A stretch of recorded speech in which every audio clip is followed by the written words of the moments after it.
We're pleased to welcome you to the AUSA Noon Report, a new virtual series featuring senior Army leaders that provide important updates on key defense topics. Kicking off today's event is the President and Chief Executive Officer of the Association of the United States Army, General Carter Ham. Good afternoon and welcome to AUSA's Noon Report. While we wish we could all be together at AUSA, that just isn't possible these days. So we've crafted a series of events to bring you senior defense leaders speaking on topics of current interest in a live interactive forum. We're really glad that you've joined us today and we appreciate your support. Joining us today from Fort Knox, Kentucky is Major General Frank Muth, Commanding General, United States Army Recruiting Command. General Muth is a career Army aviator. He graduated from Norwich University in 1986, and he graduated flight school in 1987 and has served in aviation units at every level from platoon through brigade. His operational assignments have taken him to Korea, Europe, and numerous stateside posts, and he has multiple combat deployments. I had the privilege of first serving with General Muth in Hohenfels, Germany, at the Combat Maneuver Training Center. In addition to his extensive operational experience, General Muth has served in key positions on the Army staff, including as Chief of the Aviation Directorate in G8 and as the Director of the Army's Quadrennial Defense Review Office. Before becoming the Commanding General of Army Recruiting Command, General Muth served as the Program Manager, Saudi Arabian National Guard Modernization Program. You know, he truly is one of those great Army leaders who has been there and done that. If you have questions for General Muth, please use the Q&A tab on the right side of your screen. General Muth and I will have a short conversation, and then we'll turn to your questions and get to as many questions as time will allow. So now, please join me in welcoming Major General Frank Muth, Commanding General, United States Army Recruiting Command. General Muth, welcome. Thank you, sir. Thank you very much for that great introduction. So I got to tell a quick story, though.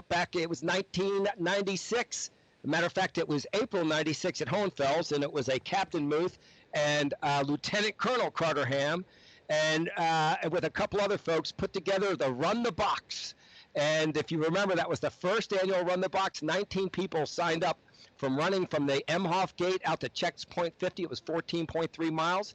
It rained the entire week, so we had the muddy tank trails.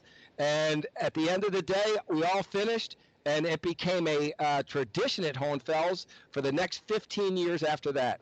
And yourself and Ollie Hunter were the only lieutenant colonel seniors that ran it. The rest were captains and majors. But, sir, thank you very much, and I'm honored to be here today. What a great day. If we could turn to, General Muth, you've been in recruiting command now for almost 2 years. Can you talk a little bit about what you've learned over that time?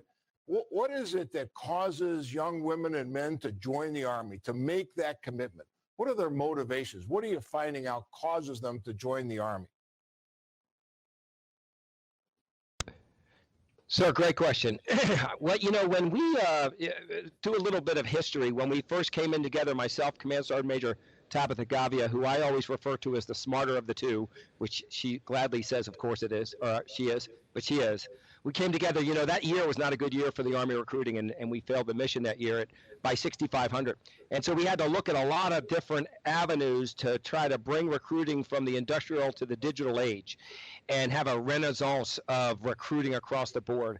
And one of the big things is we looked at the Z generation. We needed to deep dive and find out what are they after in life? What are they trying to achieve? And what we found, which was different than the millennials, the Z generation want to serve. They want to be part of something bigger than themselves. They want to give back. On a whole, they're not out there to just, they want to serve. And they want to be part of something larger and be part of a team. And so, we figured that out early, and that helped. And then, of course, we really digitized the way we're recruiting across the board and kind of rewrote the recruiting book. But we had to figure out what were they after first, and it's helped. And you can tell by last year we made our mission by and we exceeded it, but we also hit these high quality marks that we hadn't hit in a long time. And so we continue to evolve, but I think it's important to understand where the Z generation is. And after Z generation, we're already started to looking at A generation behind that. And we think it's important to anticipate how folks are changing and what they're after overall in life. Yeah, that's pretty fascinating. There really is some social science, important social science between or how you approach recruiting. So how are you doing this year? Is the Army going to make its mission? Numbers, quality, regular Army, Army Reserve? How's it looking? Well, sir, in March, I would even say, I can even give you the date. It was March 12th, and we did a media roundtable at the Pentagon. And myself, Dr. Wadinsky, there were a couple other people in the room. We were, compared to that time last year, we were ahead by 2,224 contracts. And our team they had a banner February. We were going into what we call the bathtub months, which is really February through the end of May. In such we were doing so well, we were going to come out of the bathtub months in the green, which hasn't happened in years. And then COVID-19 hit. And I'll tell you, some of the lessons we learned is, one, we have to put force protection above mission. And, risk to force, risk to mission. And I said, I'll assume risk to mission, but we've got to make sure that our recruiters and their families know that we care and that we're going to take care of them. We were the first service to come out of the stations, and we came out on 18 March. We had already spent 20 months trying to digitize how we were recruiting and get more and more into the virtual world, in the virtual plane, because that's where the Z generation lives anyway. And it took us about a week and a half to kind of crack some of the codes and to get some regulations and policies changed. And we were able to get after about 50 to 60% of what our normal production would be during March, April, and into May. And we're now back to pretty much our normal tempo. And as I said to the secretary a couple weeks ago, he says, hey, that was a great turn on the virtual side and being able to and to pivot. I said, well, sir, the alternative was zero, and which would be terrible, and we wouldn't be able to make it up.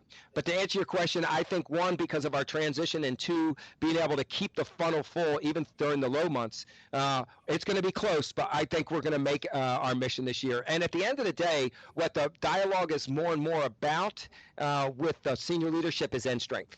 And without a doubt, we're going to make end strength. And so that could reduce some of the numbers we're required to assess for this year. And we would just push them into next year, and they would just go to their training next year. Because right now, retention is very high.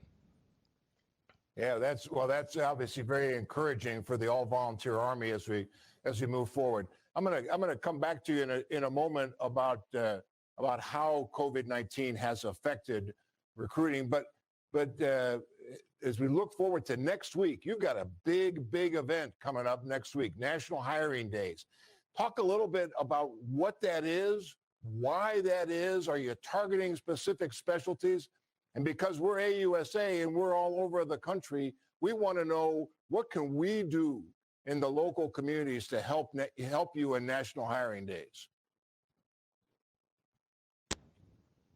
Sir, well, the genesis of this is really, it gets back to, as we were transitioning back into, and we're not using the term opening or closing recruiting stations anymore, because we were able to go 100% virtual recruiting while we were out of the stations during COVID-19. And I know we're still there, but we're kind of transitioning out. We use the term increase or decrease utilization of stations. So as we started to increase utilization now, because when you're virtually recruiting, you're never closed. You're recruiting 24/7. So we're increasing our utilization back in there, but we realized that we were about 4,000 contracts behind. And so we were coming up with different initiatives. This team is great about trying to adjust and adapt and overcome the different situations. And so one of our majors that's up in the G3 shop was reading an article about how McDonald's did this for a one-day pitch, and it was several years ago. They hired 50,000 people in one day, increased their employment by 7% across the board.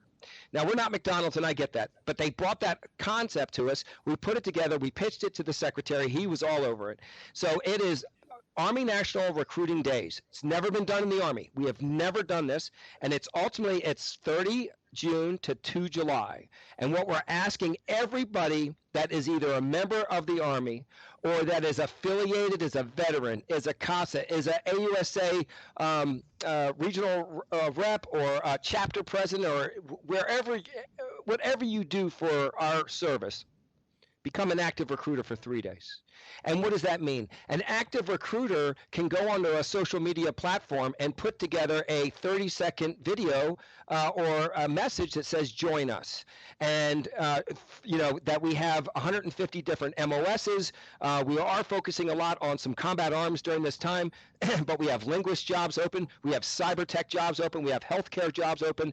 All of that during this 3-day period. And and then maybe they post something or share something that they've received on Facebook or Instagram on day 2. And on day 3, maybe it's a media interview. But I'll tell you, every battalion on Friday to prepare for this is doing a media roundtable. Every battalion. So I'm going to sit in with the Baltimore and D.C. area because I'm from that area. And we're just asking everybody help push. And what we're trying to do is 2 things. Excuse me. Drive them to army.com, goarmy.com. or drive them into the stations, because we're back in the stations, we're utilizing them, and GoArmy.com has been completely revamped since 2 years ago. And the landing page is excellent, and it will drive them right to a local recruiter in their zip code. So it's a big deal. We're going after 10,000. We want to hire 10,000. We're incorporating not just the reserves, of course, but the National Guards is participating. And I had a briefing with all the tags last week, and we said we're in this together. Many of the media roundtables are including tags so that we can talk about all 3 components, because at the end of the day, it's one Army. And so it's a big deal. It's a great opportunity, and we're really excited. And like I said, the Army's never done this before. And the DCG has now gone around to almost every post that he can get to in this last 3 weeks to bring everybody on board, and everybody is. So we're super excited for starting. I think it's next Tuesday is the 30th. Yeah, it is 1 week from today. So we want to be excited along with you and do all that we can from AUSA to help. And we'll certainly encourage all of our members and certainly our chapter and region presidents to engage in the local communities. Many of them, as you know, have great relationships with the recruiters. This is really an exciting idea. It's such a good idea. I got to believe that this wasn't your idea. This was Sergeant Major Gavia was kind of leading this effort. So, I kind of sense her very strong hand behind all this. It is exciting. Hey, you talked, Joe Muth, you talked a little bit previously about how COVID-19 has caused you to adapt and change. Could you talk in a little bit more detail? What is virtual recruiting? How do you make contact with young people who may be interested in military service, or maybe they don't even know that they may be interested in military service? How does that all work by being in a recruiting station? It's a great question. If I could, I'm going to jump back 1 second to put something else out. Army National Hiring Days, we're also offering a special bonus. If they sign their contract or they commit during that not commit, but do the contract, a $2,000 bonus depending on the quality level during that 3-day period. So that's just special for that. All right, so virtual. Here's what we found out. One is we had poised ourselves to be able to make this transition starting in summer 2018, when we started to allow the recruiters to utilize social media to recruit. And we came, the phones still work a bit, but it's really the Z generations, they live on the digital network. They're not like millennials that were tech savvy. These folks are tech innate, and but they also have an 8-second attention span. So you have to be out there on digital media with them and be able to engage them. So we set that all up. So and we've been doing a lot more with that every month. And we set up virtual recruiting stations, a 3-person station at every battalion that does nothing, but they're all over social media to help drive people to a recruiter or to goarmy.com. So we had already set those conditions. When we went 100% virtual in March 18th, we went back to the MNRA, Dr. Wadinsky, and asked for policy and regulation changes to be able to do things like an interview using Zoom or FaceTime or any of the other different technologies out there to do an interview with a future soldier. That wasn't allowed before. To be able to witness their signature on an application through this type of media, to be able to transport documents through DocuSign back and forth from their house to the station. That was not allowed before. And so all of these different areas were changed to allow for us to create what we call soft contracts. A soft contract is done virtually, and you get about 90% done. And then once they are to include, they can take a PICAT, which is it's part of the ASVAB. And after they get a soft contract complete, to include a reservation in our training system, they have to go to the MEPS and take a physical, and then they have to verify their PICAT or test score. And if that is a green light go, they can sign their contract that day and take the oath. That is what virtual recruiting is. Now, I describe virtual recruiting as the recruiting system we have today is a 350 horsepower engine. I'm a car guy. And all virtual recruiting is a 10-pound nitrous kit that we attach to the engine and gives us another 100 horsepower. It will not replace the essence of recruiting. It will enhance our ability to increase numbers beyond what we've ever been able to reach, and increase our ability to, in the future, if our team, or if they decide that the Army needs to grow even more, we'll have the ability to hit those numbers, because social media allows for you to get the impressions and the information out, whether it's Indeed or the job sites or Instagram or Facebook. It doesn't matter. You can reach so many with a click of a button, and it has made the difference has been night and day with our ability to get the leads to put people in boots ultimately. Yeah, that's pretty exciting and pretty smart leverage of technology, and particularly the technology that the military eligible pool are using, and so are your recruiters also of that in many cases of that same age generation. So if I could now, one last question from me, and then we'll turn to our audience Q&A. And again, audience, go to the Q&A tab on the right-hand side of your screen to pose a question for General Muth. But General Muth, the nation over the past couple of weeks has really, its attention has been drawn to racial matters, to social justice matters, to inclusiveness and equality. And I know that one of your principles as the commander of Recruiting Command is to recruit across the nation and to make sure that the Army's diverse force broadly represents the nation that soldiers serve. So what are your recruiters finding in this environment? Are they experiencing anything different in this kind of charged atmosphere that we find ourselves in these days?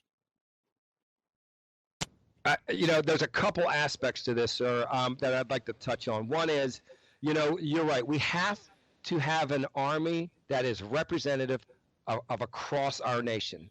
As diverse as our nation is, we have to do that. And that's just the way, and it's got to be that way. And so our Focus 22 cities are focused it's not just on that, but we were getting a large portion of our applicants from what we call the Crooked Smile, which is Phoenix, or not Phoenix, Richmond, draw a line to Phoenix, and everything south of there. We had to include places like Boston and New York and Chicago and Milwaukee and Detroit, Kansas City. I mean, just keep going on. And we were including them, but not at the percentage that we should have based on the qualified available in that area. So that was the reason behind the Focus 22, and it has made a difference in this last year. We increased recruiting percentages up 18% across those Focus 22, and we're going to continue to do that. Right now, our diversity is we are made up of 49% minority across the board of all races in our Army. So we have a very diverse Army. And then on top of that, if you look at the social economic, 50%, roughly 50 to 51, are from middle class, and then the other 49% is broken evenly between the social economics on both sides, either on the high side or the low side. So again, I think a very good representation, and we've got to do that. Now, what of our recruiters? They have the same message that we do. First of all, our strength in our Army is the strength comes from the diversity and the representation across America, and we've got to continue to do that. The other piece is there is zero tolerance for racism or discrimination in our Army, and that we will, at the second something like that is seen or heard, or whatever impression you may get, it is immediately addressed by the chain of command. It has to. That's the only way we can operate, and we will continue to do so, and that message has to go out. And, at the end of the day, dignity, respect, and a safe and secure environment for everybody that is part of this great Army. And we'll continue to do that. And have we seen any changes in the last 2 or 3 weeks? No. I mean, some areas had to shut down based on like Houston for a couple days because of some demonstrations. But, everything's back open now. And, at the end of the day, our recruiters have a dialogue with folks. And I think the representation is, like I said, is across the board. Now, the other thing we're doing in the Army is we're having a dialogue with the squad. And that's an internal, inward-facing piece. And Sergeant Major and I and the DCG and our Chief Warrant Officer, we had a dialogue in a town hall with all of our recruiters 2 weeks ago. And we sat down and we had a very, the same message I just gave, we had the same thing. And everybody in the Army right now is having that dialogue, because if there's concerns, we have to have that conversation in our squad, because it will not be tolerated in our squad. And if it is, we have to address it immediately. Good. Thanks for that. And Kelly, off to you for Q&A from the audience. Roger, sir. Thank you. First question up. Sir, we listened to a brief with General Funk yesterday, and he mentioned that 75% of millennials don't qualify for service, and that he's frustrated with some of the red tape, especially with medical qualifications. How can we focus more on the 25% who are athletic and want to serve?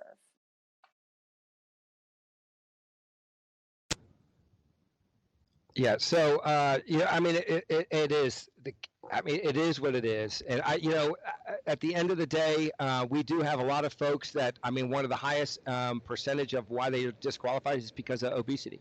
But we have some other issues out there too. And, so, one of the things we've done personally, not personally, but within the command, is we've stood up an Army fitness team that goes out and tries to have that dialogue with the youth of America. And, whether it's a discussion or an engagement with a local youth program, with a local educator, with our superintendent, talking about, or athletic programs, or classes that are in the schools about nutrition, and about athletics, or that gym was mandatory when I was growing up, and so things like that we have to have that discussion. There's several nonprofits out there that have contacted me, and I do webinars and things like that to talk about the health of America. And I think it's important. Now, internally, there are waivers there's areas that I know General Funk gets frustrated with. A lot of that is not in the Army; it's up at OSD, and so these are regulations that have been in place that we have to adhere to. And they do that for a reason, because we find if folks come in the military and somehow they were not qualified, but they got in somehow, which usually we find out later.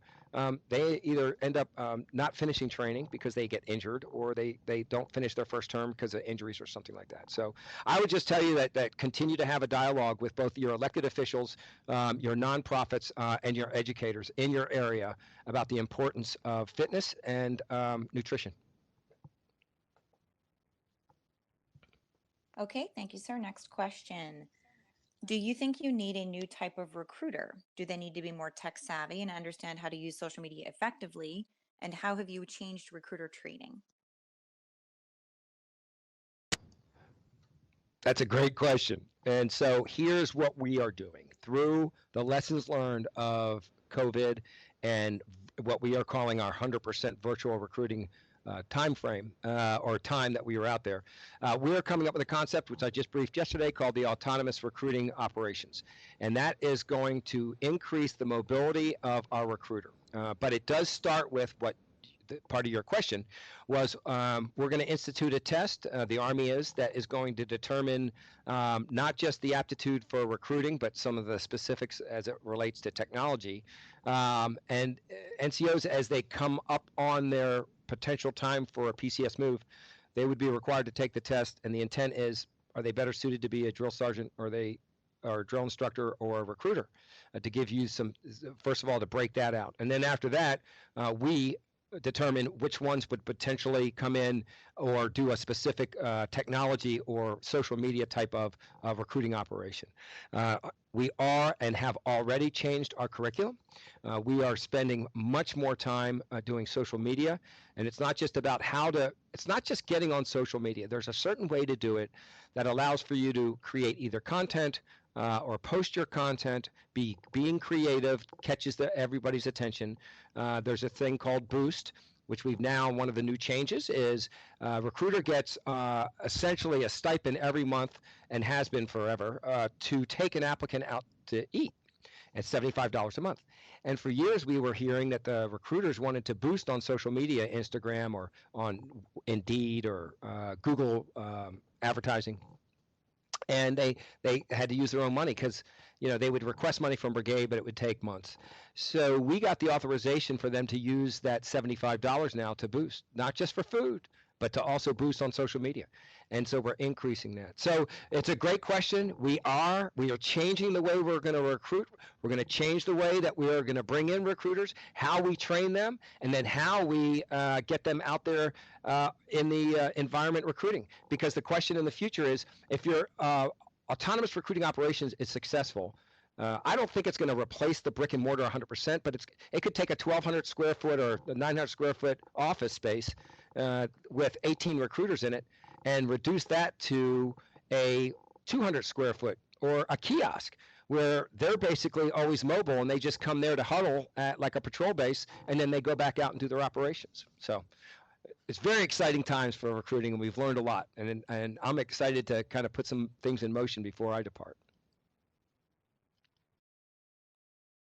Okay, sir, next question.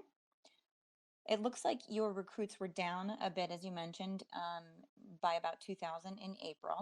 What's it looking like now, and what makes you confident that you'll reach end strength this year? And a secondary piece to that, do you think that current unemployment rate will help or hinder the recruiting effort?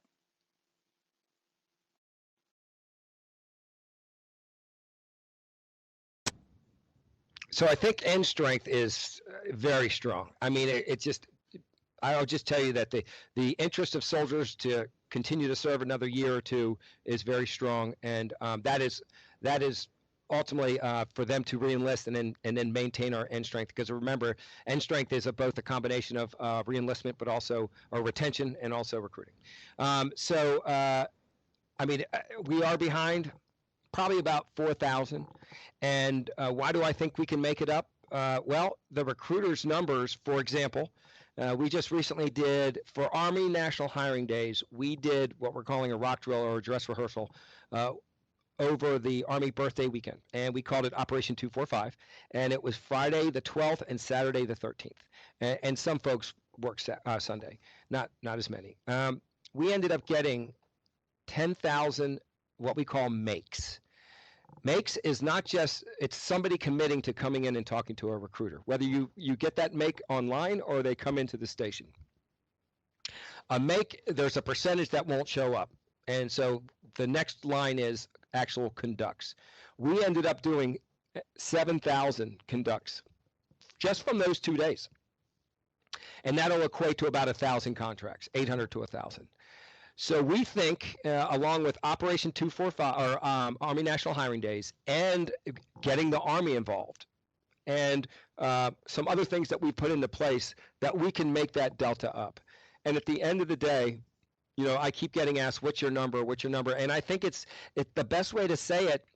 Last year our number was 68,000. This year our number, it's not as hard and fast as a number anymore, because it's all about end strength. So I think it's going to end up being between 63 and 66, because as soon as they hit end strength, and the secretary says, okay, that's where I want to be, and for example, let's say it's 485, and so if it hits 485 and we've already assessed 63,000, we're not going to go to 66 or 65 or 64. We will take those extra contracts and push them into the new year, in what we call the depth pool, because that helps start the engine for the next year, because we don't want to exceed end strength at the end of the day, because it's a bill and we have to pay for it. And so I think it's more about end strength, and again, we'll shoot between 63 and 66.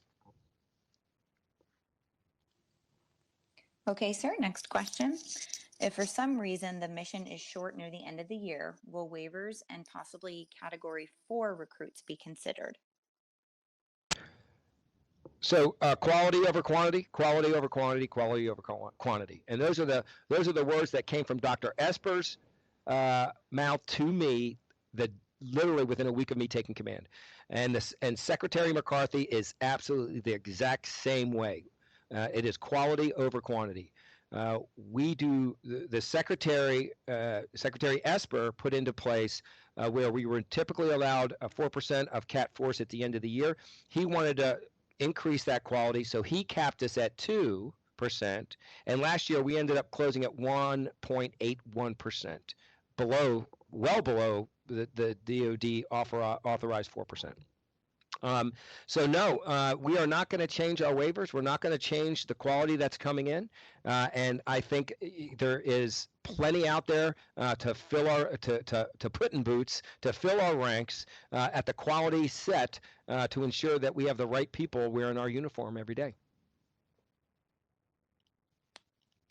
Okay, next question, sir. During the height of the pandemic lockdowns, the Army delayed sending new recruits to basic training. Have those delays and restrictions been lifted? And what are you doing to make sure you're protecting new recruits?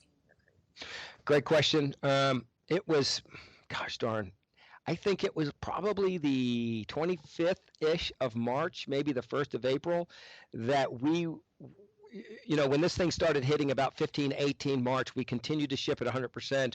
General Funk decided, okay, let's bring it down to 50% based on, and I'll go in a minute on some of the areas that they instituted to ensure that risk of force was really brought down low. And at one point took a 2-week gap in shipping. And then, so, I mean, some of these dates are going to be close, but, so probably the 20th of April or so, we were started back up. And then by the 5th of May, we were back to 100%. We've pretty much cleared out that backlog, because when COVID-19 hit, we had about 4,800 shippers ready to go that were going to be spread out over the next 2 months after that. And it dropped down drastically, but we're back up. So bottom line is we're caught up. Now, that's part one. Part two, to ensure risk of force is reduced as much as possible, it really starts with the recruiter, because 15 days before somebody will ship, the recruiter gets a hold of the applicant and tells them you have to self-quarantine for the next 15 days. And then starting at 72 hours out, the recruiter calls them 48 and then 24. And then after that, when the recruiter or when the applicant shows up to go to MEPS and the recruiter picks them up, first of all, if they're in a government car, they're only allowed one recruiter and one applicant. You're not allowed to fill the car up. If you're in a van of 12, we split it, and it's 6 are only allowed. The applicant has to wear all the PPE. The applicant has to fill out a form that states that they have been quarantined, and do you have any sickness? Do you feel unhealthy? Have you, the same questions we're all getting. Have you been in contact with anybody that had COVID-19? Things like that. And then they go to MEPS. They immediately take their temperature and ask them a series of questions again. So they go through their MEPS experience, and then they get on either a bus, a van, or whatever's going to take them to their training base. While en route, a direct order is given to them that they are not allowed to remove their PPE while en route, and they have to keep it on because they're going through airports and other things like that. When they get to their basic training, they take a COVID-19 test, and they immediately go into a 14-day quarantine. Immediately. And so that concept's called 8 and 2, because they're there for 2 weeks and then they go through their 8 weeks of basic, or it's 20 and 2. 2 weeks at Benning, and then they go into an infantry, the infantry training is 20 weeks. So that's the way it is. And if anybody, and no, before they come out of quarantine, they're tested one more time. So, and it is really, I mean, so has there been some cases? Yes, but it's way below the national average in terms of percentage overall. Okay, thank you, sir. Can you address specifically the Army Reserve mission and how you plan to meet it? And also give an understanding of the difference between Army Reserve recruiting and National Guard recruiting. Well, the biggest difference is we oversee reserve. We don't oversee the National Guard. The National Guard Bureau, NGB, they have their own, and each state has an individual recruiting element in it. And I think every state has a recruiting battalion. So reserve mission is going to be tough. We are behind, and we are putting an emphasis on everything and on everybody. We're not leaning one side or the other. I know their retention's up, so that helps. The other thing that potentially helps is, is the fact that, there's a lot of folks out there that want to serve, but they don't want to necessarily leave. And that is a big, their hometown, or, they want to, be able to do drill and things like that, but they don't want to go away for 2 or 3 years and it be full time. So, it's a benefit to have that as a selling point, and we'll see if we can make up the mission. I forgot to answer, Kelly, on that last question about unemployment. So here's the bump. So before COVID-19 hit, we were bouncing between 3.6, 3.8% unemployment. But that is, that's overall nationally. You go to Boston, it was 2.7%. So anyway, COVID-19 hits. Right now, we're averaging 13.3 right now. But places like Shreveport, last week the secretary went there, it's 13.8. We typically historically get a bump at 6%, and we're not seeing it yet. Why? Everything, all the surveys we're doing, all the jammers data that we're seeing is saying that a lot of people are just in the wait and see, and they don't want to make a life decision yet. And they want to kind of see where this thing's going. And so we could anticipate this potentially impacting us or helping us by probably late August, early September. And it may even be in October. Now, it could change in the next couple of weeks. We're really starting to see some numbers go up. So we'll see. I think we will have a really good idea of where things stand by 10 July. And why do I say that? One is we instituted several other things, and I don't need to go into it. It's just kind of an internal piece. To hold recruiters more accountable for their requirements. And we instituted that about 4 weeks ago.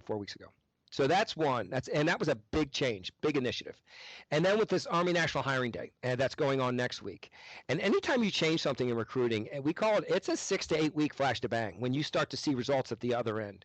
And so everything we put into place, I think by about 10 July, we will have a good idea what August and September, because that's ultimately what this is about, is August and September. And we'll have a good idea of where we're going to stand. And I've told the senior leadership, I said, I will absolutely, tell them the unvarnished truth and give them my best military advice on the 10th of July based on all the numbers that we see. Okay, sir, next question. I know this is one of your favorite subjects. How is the Army's eSports team impacting recruiting? All right. Wow. I don't even know where to start on this one. It has been, personally, it's been a blast doing this, by the way, and kind of being part of this. Because as I did a webinar yesterday for an eSports thing, I was talking to a bunch of folks that are out there in the eSports world, and I called myself a 57-year-old intern because I've watched this as we've kind of brought this team and doing this across the Army for the last 2 years, and it's absolutely fascinating. It's fascinating where the whole eSports world is going. Okay, so that's one. Two, how has it helped us? We were on track, and we still are on track. Last year, the most leads we got from eSports, now granted, we were only really operating for about 9 months. We got about 4,000 leads. It was good. This year, the first quarter, we got 8,000. So we're expecting to get 24,000 leads just from the eSports because we can all track it now. And so that's been awesome. And then, it's,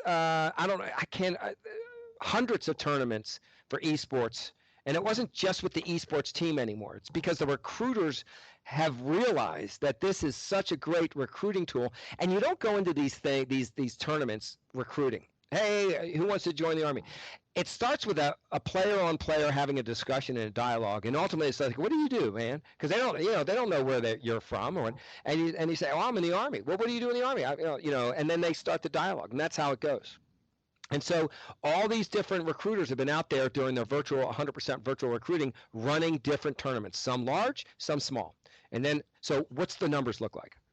Example, Syracuse Battalion ran a Call of Duty tournament, and for the last probably 15 years, Syracuse, because it's where the New York State Fair is held, will always get a booth and set up at the New York State Fair. It's 3 weeks, 15 hours a day. That's usually about 8 to 12 recruiters all day long. And we pay $15,000 for that space. And the best we've ever gotten is about 1,250 leads. During COVID-19, Syracuse Battalion ran a Call of Duty tournament. It took 2 recruiters, 8 hours a week for 3 weeks, meaning they spread it out over the week. And I think it was about $2,000, and we got 1,450 leads. So think about that. Think about the time, energy, cost that was associated with getting that many more leads just utilizing esports.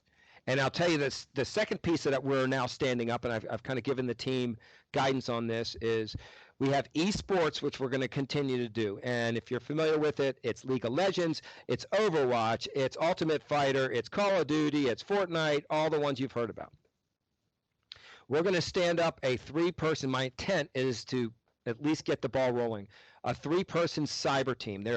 Cyber has now become part of esports in that there's leagues standing up, and they go in there and they actually will write code through the game to be able to conduct offense and defense cyber operations. And what I want to try to do is, 1, get in on the ground floor of that, and 2, we need cyber interested soldiers that are good at this, and we need to get them in, because we train a soldier and they'll stay for 4 or 5 years and then they leave and go to corporate America. And so our intent is to get out there and engage the public in the cyber world, doing cyber esports, and then use that as a tool to recruit also. So we couldn't be more happy with the way it's been and where it's going into the future. Thank you, sir. Okay, we have a question about other services. Do you know if the other services are having the same recruiting challenges, and are you benchmarking solutions with them? I can't speak for them. I don't know. I'm not even tracking it. But the other services, except for the Marines, are standing up esports teams. The Navy came here and stayed with us for 3 days, and we were full transparency to help them get their stuff up and running. And the Air Force has approached us also. I think the Marines have elected not to utilize esports as a recruiting tool. I read an article about that recently. I didn't know. And but I don't know at the end of the day where their numbers stand. So I'm sure they're dealing with some of the similar areas that we are.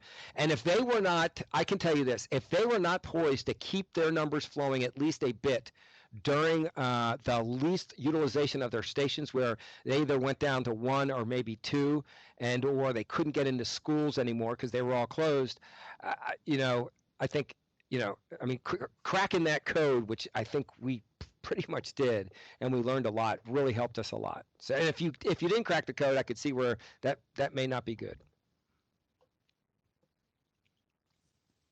Okay, sir, we have time for one more question. We've been getting several questions, so I'm going to kind of lump these together, asking what AUSA members can do to help, both with Army National Hiring Days, as well as overall, what can they do to support the recruiting effort? Yeah. Okay, great final questions. All right, guys, if you don't know the recruiting battalion commander in your area, or the recruiting company commander, or the local station commander, please reach out to them. And they are more, they want your help. They will seek your help. So that you establish that first, all right? And some folks run, whether it's through the CASA or just local veterans that are helping them too. They run like a monthly, a phone call, and kind of just a conference call where they kind of talk about events and things that are coming up and ways that people can help. The next thing is to certainly allow for access, meaning once you establish that relationship, depending on who you know in the area, we always kind of look at it in different tiers. We want to talk to elected officials.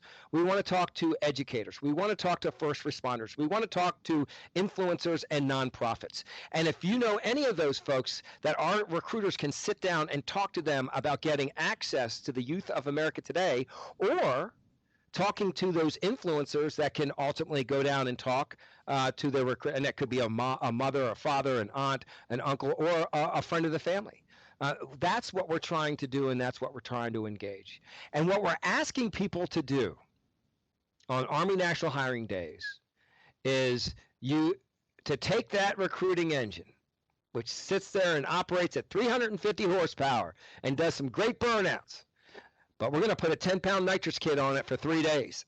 And across the Army, our veterans, our AUSA chapter presidents, our CASAs, everybody that wants to be, and everybody in the Army, become an active recruiter for 3 days and be part of that nitrous kit that we're going to put on this recruiting engine, and that's going to get us across that finish line. Because 1 October, when the secretary turns to the recruiting command and says, "Did you meet your mission?" we're going to say, "Sir, we put him in boots and we met our mission."